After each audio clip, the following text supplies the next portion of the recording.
আসসালামু আলাইকুম। আমি কৃষিবিদ সাহেরা বানু, উপপরিচালক হর্টিকালচার সেন্টার বগুড়ায় কর্মরত আছি। মশলার উন্নত জাত প্রযুক্তি সম্প্রসারণ প্রকল্পের আওতায় এই সেন্টারে আমরা একটা মাতৃবাগান স্থাপন করেছি।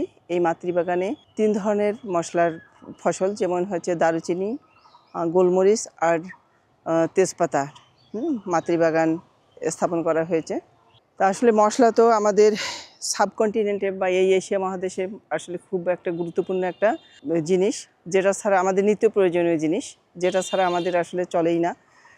আর এই মশলা আমরা তাকেই বলবো যেটা দিয়ে আমাদের তরকারির স্বাদ বৃদ্ধি করা যায়, তারপর হচ্ছে তরকারি সংরক্ষণ ক্ষমতা বৃদ্ধি করা যায় এবং তরকারির রং পরিবর্তন করা যায়। এবং এটা মশলার কিন্তু অনেক ঔষধি গুণাবলীও আছে। বাংলাদেশে প্রতি বছর 24 থেকে 25 লক্ষ মেট্রিক টন মশলার আসলে দরকার হয়। আমাদের দেশে আসলে আমরা মশলা চাষে এখনও স্বয়ংসম্পূর্ণ হতে পারিনি। এখনও পর্যন্ত আমাদের 7 থেকে 8 টন মশলা, 8 লক্ষ টন মশলা আমাদের কিন্তু বিদেশ থেকে আমদানি করতে হয়। এতে দেখা যাচ্ছে যে আমাদের দেশের আসলে একটা বড় পরিমাণ বৈদেশিক মুদ্রা বিদেশে রপ্তানি করতে হচ্ছে, বিদেশ থেকে এই জিনিসগুলো আমদানি করার জন্য। এতে আমাদের রিজার্ভটা কমে যাচ্ছে।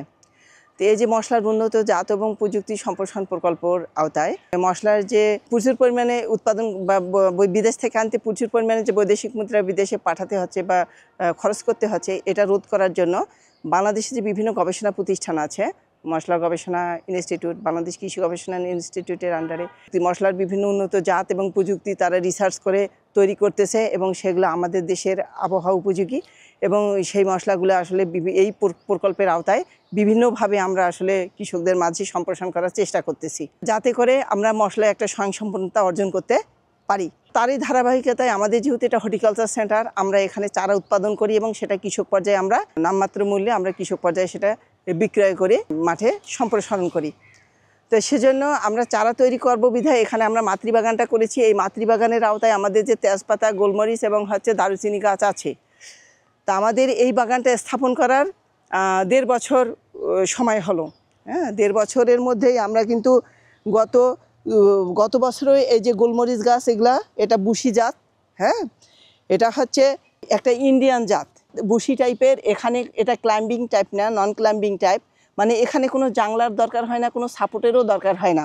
এই ছোট গাছেই গোলমরিচ ধরে। এখানে প্রচুর পরিমাণে গোলমরিচ আসলে ধরেছে, যেটা একটা নতুন ফসল হিসাবে আসলে আমরা সফলভাবে এটা উৎপাদন করতে পেরেছি। এখন আমাদের উদ্দেশ্য যেটা, যে এখান থেকে আমরা আসলে কাটিং করে চারা তৈরি করে সেই চারা আমরা আসলে কৃষক পর্যায়ে সরবরাহ করব। এবং এভাবে যদি আমরা কৃষক পর্যায়ে এই গোলমরিচটা ছড়াই দিতে পারি, এখন যেহেতু ফল হচ্ছে সুন্দরভাবে, তাহলে মনে হচ্ছে যে আমাদের দেশের মাটি এবং আবহাওয়ায় এই গোলমরিচ চাষ করা সম্ভব।